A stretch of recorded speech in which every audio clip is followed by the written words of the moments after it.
tarde. Olá a todos. Nossa intenção é começar o painel. Vocês me escutam? É tão barulho que eu não sei. Mas parece. Alô? Dá para escutar agora? Hello, everyone. Alô?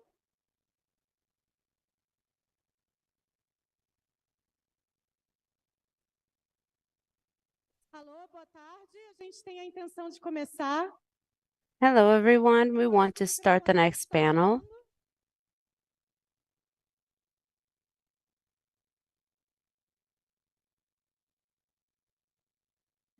Boa tarde. Agora sim, né? Acho que agora foi. Boa tarde a todos. Good afternoon, everyone. I'm sorry for the delay. Nosso painel. Let's start our next panel. A nossa intenção nesse painel, Our intention in this panel, first of all, I'm going to introduce you to the participants. Vamos? Bom, boa tarde a todos. Meu nome é Well, good Carolina afternoon, everyone. My name is Carolina Elia Janin. I am the director of the climate program at WR Brazil, and it's an honor for me today to be the moderator of this panel that has as the topic the bioeconomy program that is being designed and that was structured and that will now be implemented and perfected for the Amazon region. The bioeconomy program will approach not only the bioeconomy per se for the standing forest, as we like to call it, but the low carbon production chains. In this first panel, I will have the presence of Secretary Mauro Mendes from the government of Pará, Secretary Marco Antônio from Roraima, from Rondônia, I'm sorry.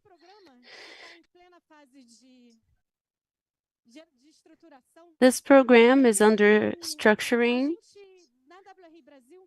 and at WRI Brazil, we are working with the consortium and with the government of Pará on the importance of defining the bioeconomy in Brazil.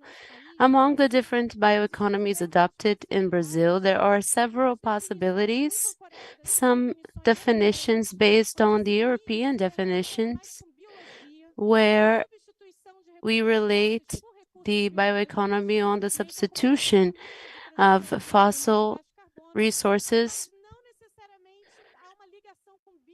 for the renewable resources.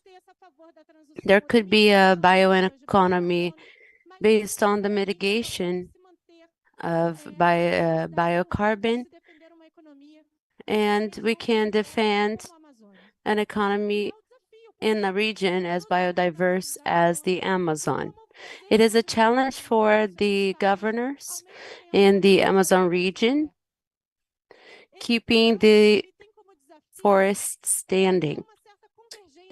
We have also the challenge of conciliating the different programs of bioeconomy that are being developed in the Amazon region. The government of Pará is going to launch the bioeconomy project for its state. And we have some improvement actions to implement the bioeconomy in the states through three paths: the construction of public policies for bioeconomy in the region, which are converging and capable of bringing alignment among different Amazons in different political contexts, in a topic that has been attracting a lot of attention from the international agenda, respecting the independence of each state and bringing convergence among the different bioeconomy and different plans for the state bioeconomy, listening to what each state needs and what each state wants from the bioeconomy and the low carbon economies, and reaching a common agenda among the different states on how the funding will come to different states of the Amazon region. There's also the need for innovation.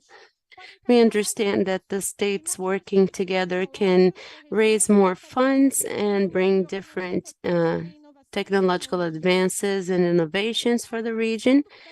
And lastly, we can bring the evolution of the low carbon economy, which we believe can be a pioneer of those low carbon economies.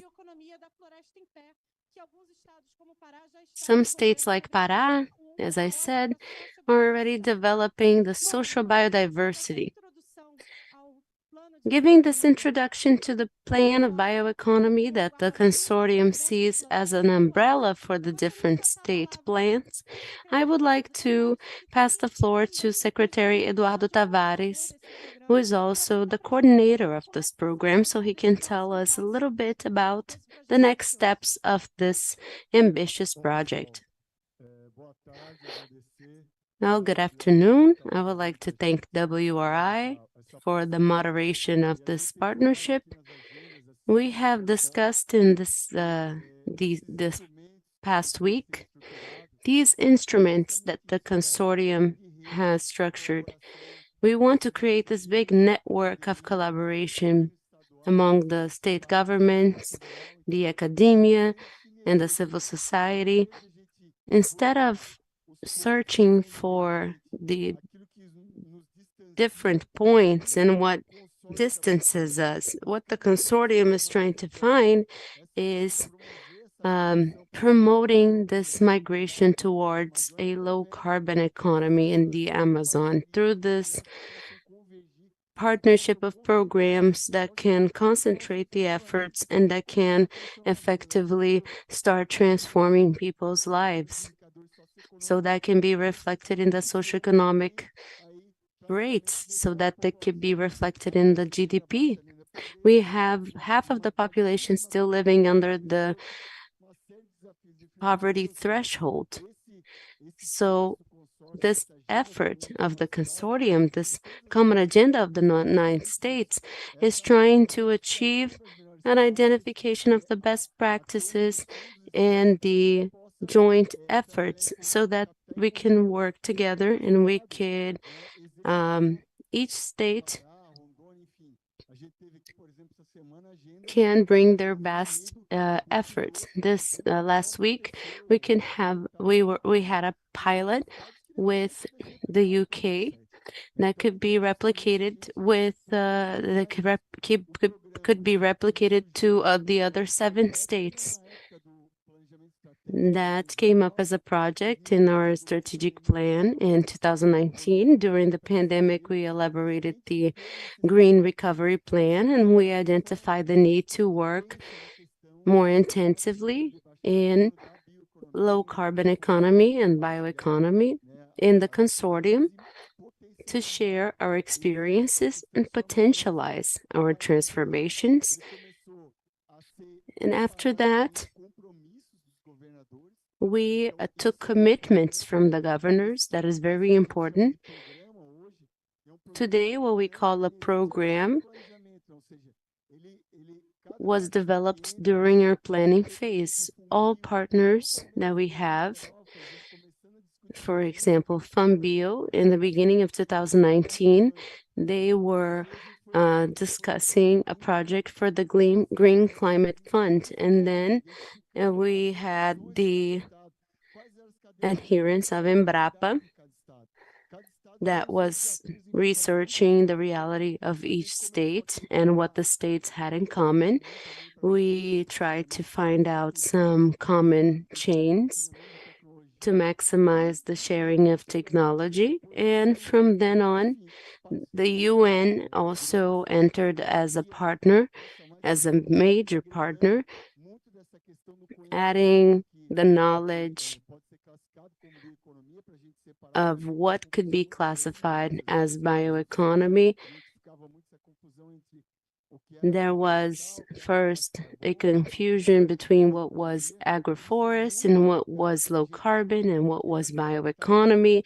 For us, that was very important not only to classify, but also to promote transparency and to promote the governance that this environment requires. After that, we took some rounds, and the governors were committed to 2 million each state. Last year, during the Forum of Bioeconomy in Pará, these 2 million were incorporated to the public budgets.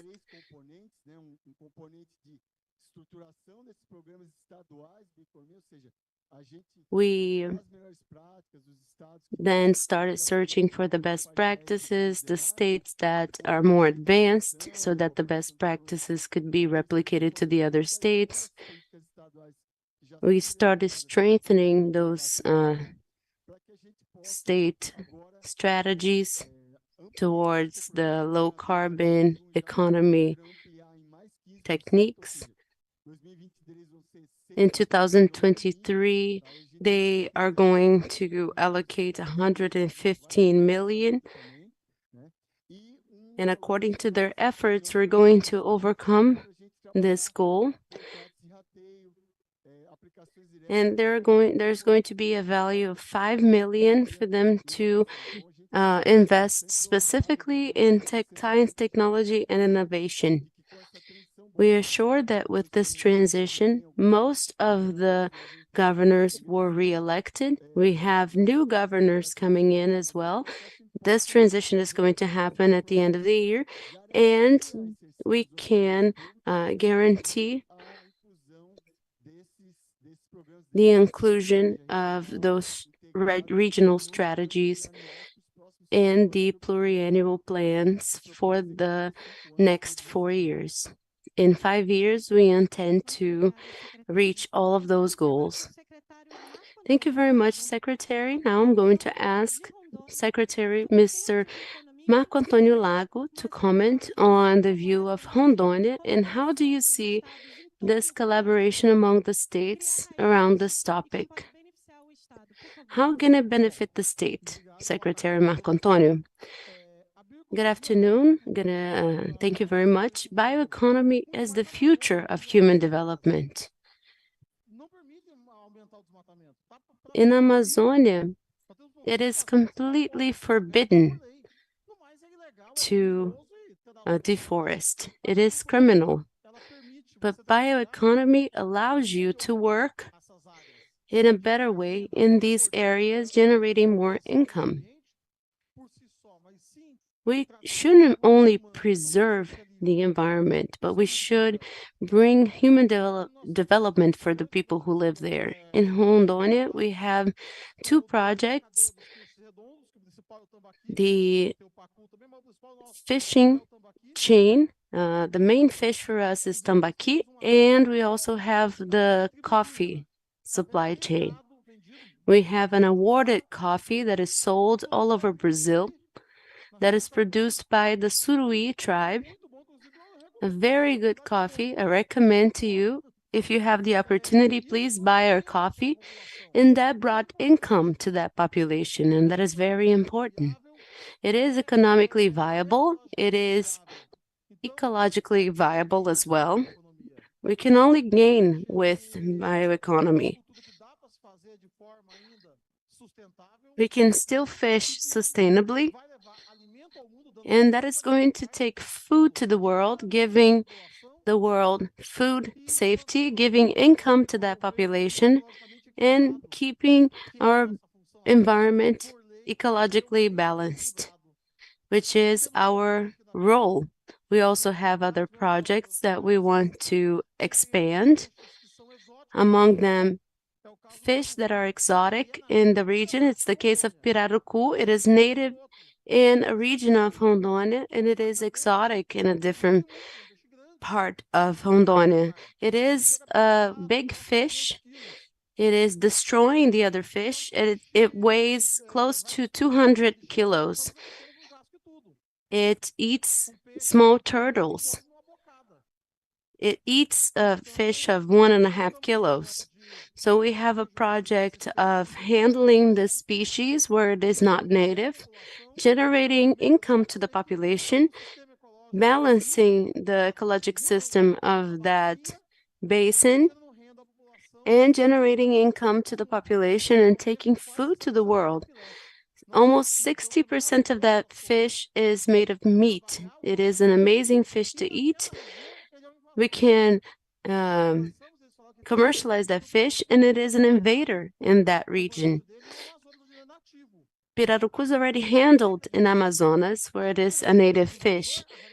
Where it is an invader, it is a different rule to fish that fish.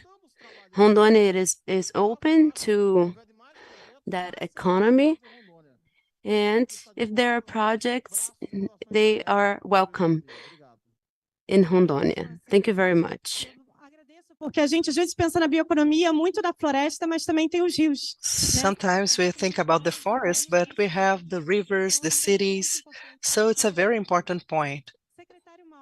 Secretary Mauro from Pará, Secretary of Environment. Pará will launch within 2 days the Bioeconomy Plan of Pará, so your trailblazers after a long process of the creation of this program. How did it work, this process? What kind of lessons can be taken, and how can the Legal Amazon Consortium use this plan as a reference for the years to come? Thank you, Carolina. Good afternoon, everyone. In fact,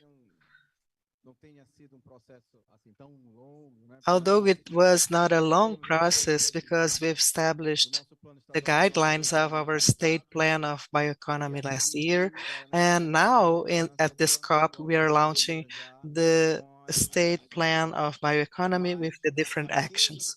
But the wealth of the process is to discover which bioeconomy we want. And that's why we had this process of public hearings. I've talked about that in the first event in the last week, but the most interesting was exactly the feedback from the traditional communities, the indigenous communities, the Quilombo communities, and the extractive communities, so that we could shape where we want to go with the bioeconomy. I think that Pará can be inspiring for other states. I understand this Legal Amazon Consortium as an initiative to try and equalize the different stages from different states to think and structure the bioeconomy policies.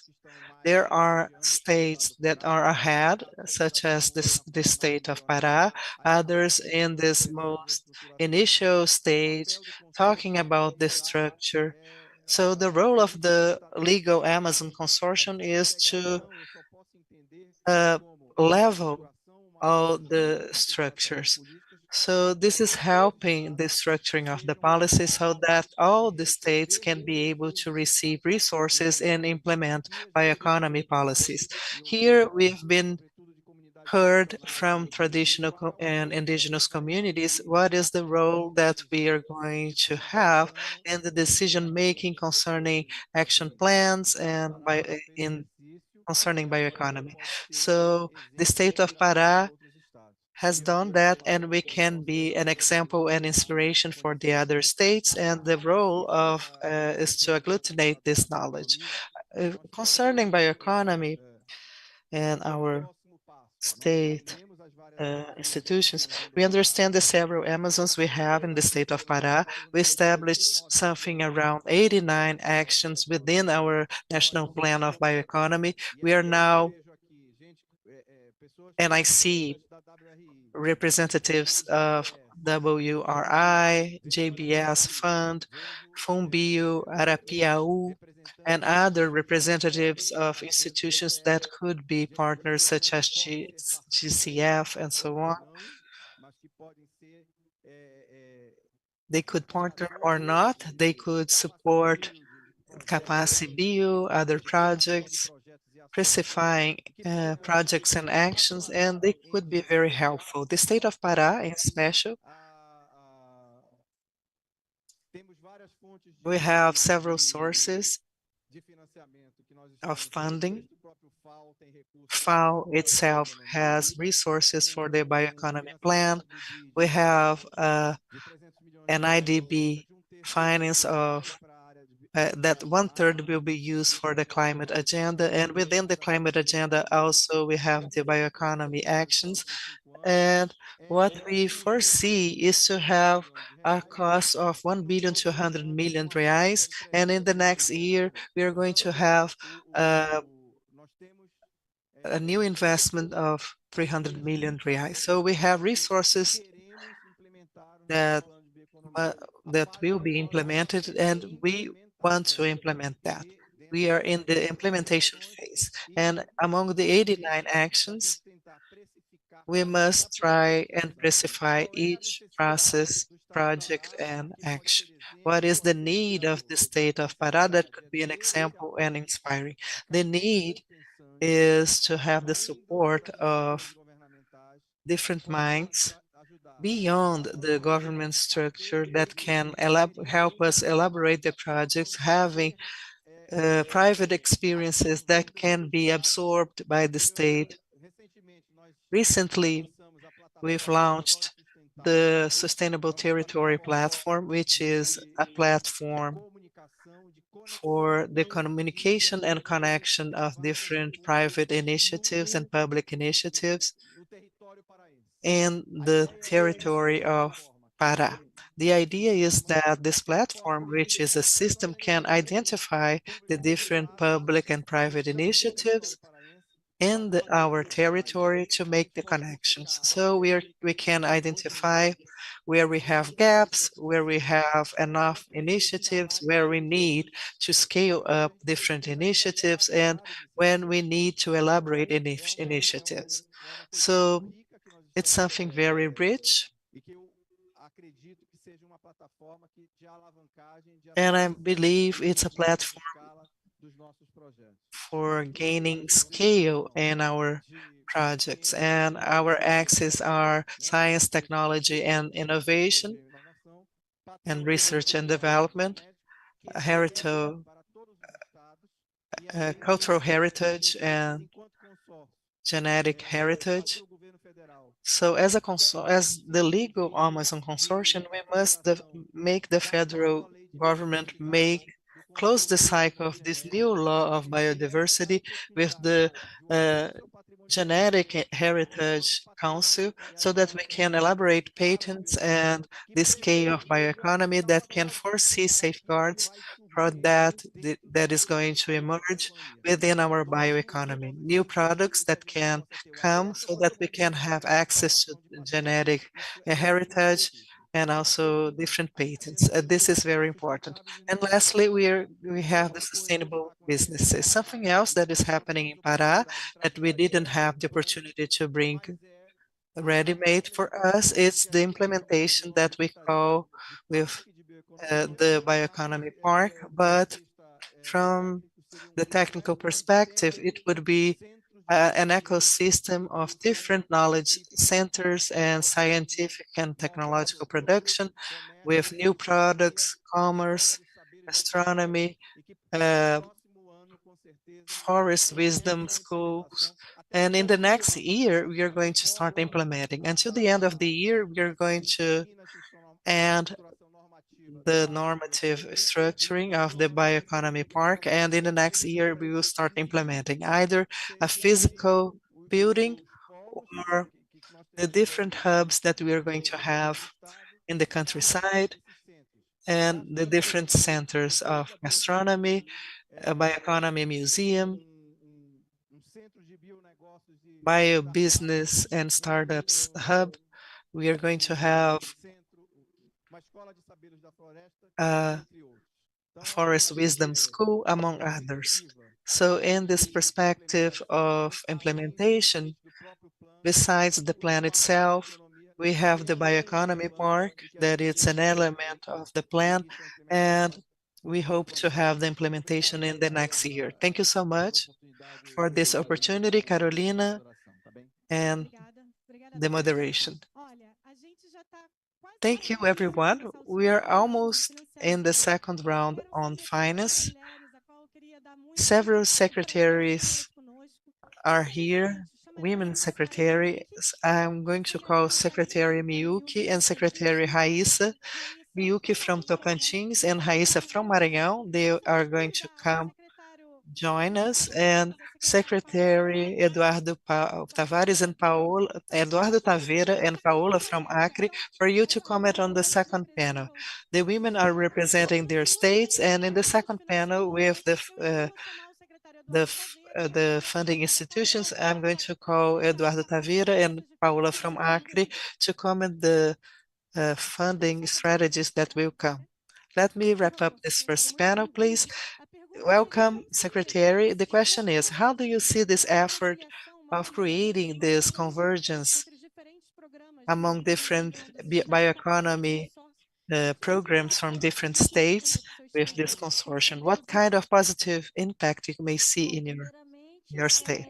First of all, I'd like to reinforce that the Legal Amazon Consortium has this commitment with the states of dialoguing and bringing together all the efforts to this common agenda.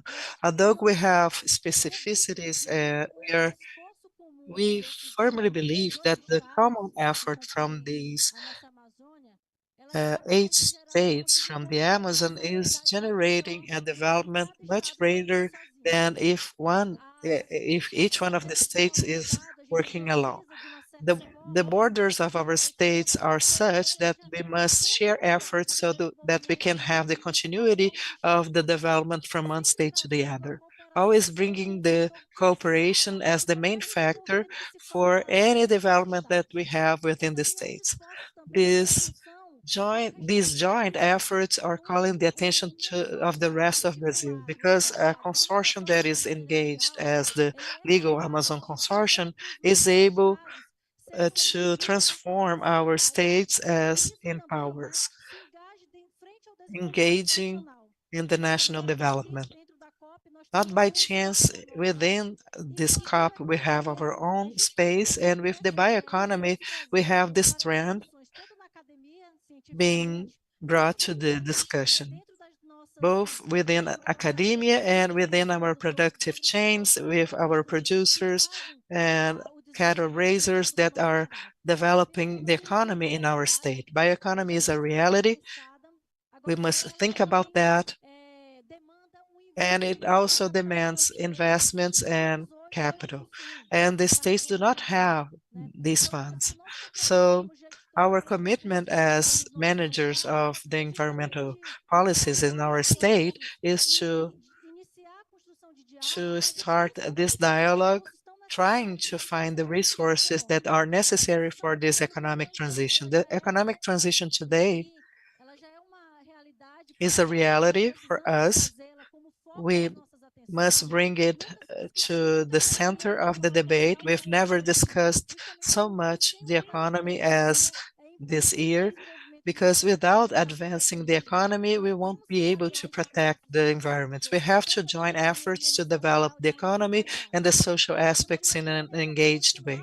We cannot perpetuate this discourse that the economic development scenario is the opposite to the environment preservation. No, they must be connected, and we must ensure this discourse to our producers and cattle raisers. As the Secretary of State in Maranhão and in a state with a lot of agribusiness, I'm very much questioned when they ask me about uh, environmental policies, because within this perspective of discourse, this policy has always seen as opposing the the preservation. And we must disrupt that in our discourses. As I was talking to the governor when he asked me about COP, Carlos Brandão has always had very firmly that in Maranhão there's space for family agriculture, agribusiness, and protection of the different traditional communities. And some sectors believe it's not possible to make compatible all of that, but it's true, we can. Maranhão is able to see the synergy and the common effort in the state policies, not only the environment, but also other policies that are connected to these efforts to guarantee this new discourse when we can talk about development, protecting the forest, the peoples and communities, valuing the family farming, and bringing business that will bring safety to the world. Thank you. Now I'm going to give the floor to Secretary Miyuki, please. Concerning the state of Tocantins, is an agricultural state, and of course, we had many problems with the different managements who do not believe that the environment is compatible to the production. Fortunately, this governor that we have today with us is working in such a way that we can work differently. We can work with our production because the state of Tocantins is part of Topiba, the states which are being looked for because we have commodities such as soybean, and we've been increasing a lot our production. So we should have works that could advance with resources so that we can work with the efforts from the communities that are working together with our state. Because today we have a great preservation, but this preservation is within our indigenous communities. We have 9 different ethnicities, but also 44 Quilombo communities and also riverside communities and several situations with vulnerable communities. So in this situation, with low carbon agriculture, with bioeconomy, we believe that we can in fact preserve all this situation in terms of the environment, and we could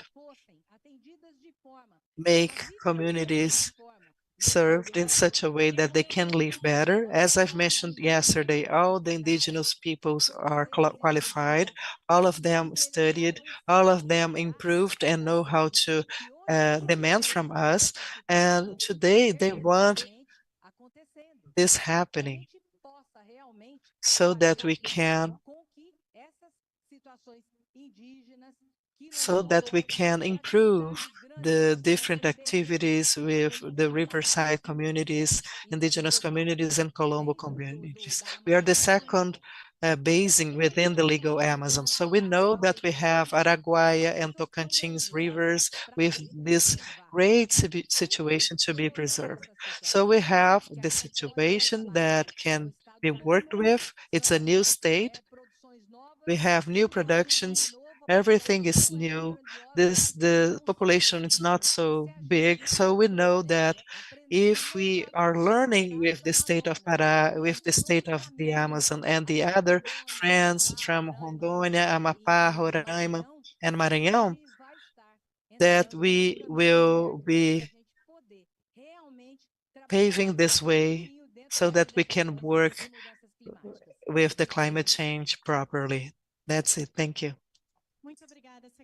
Thank you, Secretary. Now I'd like to thank the presence of all the secretaries. I'm going to invite the new panels. You're welcome to listen from the funders speaking about the other side of the story. And then we are going to have Eduardo Tavares and Secretary Paola commenting.